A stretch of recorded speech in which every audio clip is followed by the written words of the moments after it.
prie au trône de la grâce. Prie non pas en plaidant tes mérites. J'ai fait, j'ai prié, j'ai jeûné, j'ai payé ma dîme, je suis chrétien. Non. La Bible nous le dit qu'il y avait à l'église ou au temple 2 personnes. L'un plaidant tous ses mérites et l'autre disant, Seigneur, je suis un pécheur, je ne suis pas digne d'être ici.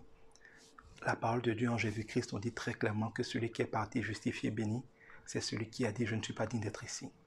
Chaque fois que pour prier, tu commences à énumérer à Dieu les raisons pour lesquelles Dieu doit te bénir, en oubliant toutes celles qui existent toujours pour lesquelles il ne doit pas te bénir, tu as déjà perdu.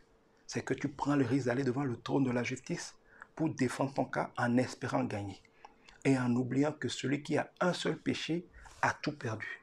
Tu oublies et tu crois que parce que tu vas aligner beaucoup d'œuvres méritoires, spirituellement ou religieusement, tu vas oublier ce que tu pensais des petits péchés. Tu ne sais pas que Dieu n'oublie aucun péché. Si tu viens devant le trône de la justice et que Dieu doit appliquer la sentence, elle est sans appel. Tu es condamné, tu subiras tout ce que tu veux fuir. Quand tu le sais que tu es sage, tu fuis le trône de la justice et tu viens au trône de la grâce. Seigneur, je suis un pécheur, je sais que je suis pécheur et que je serai toujours pécheur. Pas que je veuille demeurer dans le péché, mais je reconnais mon incapacité humaine d'être agréable. Mais je sais que si moi, humainement, je ne le peux pas, toi, tu l'as pu.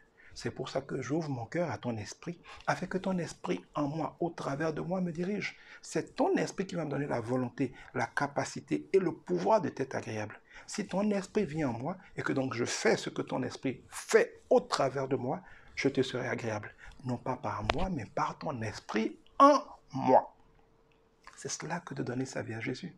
De lui ouvrir sa vie pour que ce ne soit plus nos émotions, nos pensées, notre âme, nos raisonnements humains qui nous dirigent, mais son esprit. C'est la seule manière parce que c'est son esprit qui agit en nous, qui nous conduit, et donc c'est son esprit qui répond de nous, d'être considérés par Dieu comme justes. Nous sommes considérés en Dieu comme justes et sauvés et dignes de bénédiction simplement par la foi en Jésus-Christ. Quand ce n'est plus toi qui vis, mais l'Esprit de Christ par sa parole que tu fais vivre en toi, Dieu considère que c'est OK, sans regarder à tes culpabilités, mais sans regarder non plus à tes mérites. Il est content quand tu fais bien, mais il ne te bénit pas parce qu'il fait bien. Il ne te traite pas selon la justice, parce qu'à ça, tous les coups, tu es vaincu. Prie devant le trône de la grâce. Rends grâce continuellement pour le trône de la grâce. Cherche le trône de la grâce. Sois humble pour savoir que tu ne dépends et tu ne peux jouir que du trône de la grâce. C'est important dans la foi.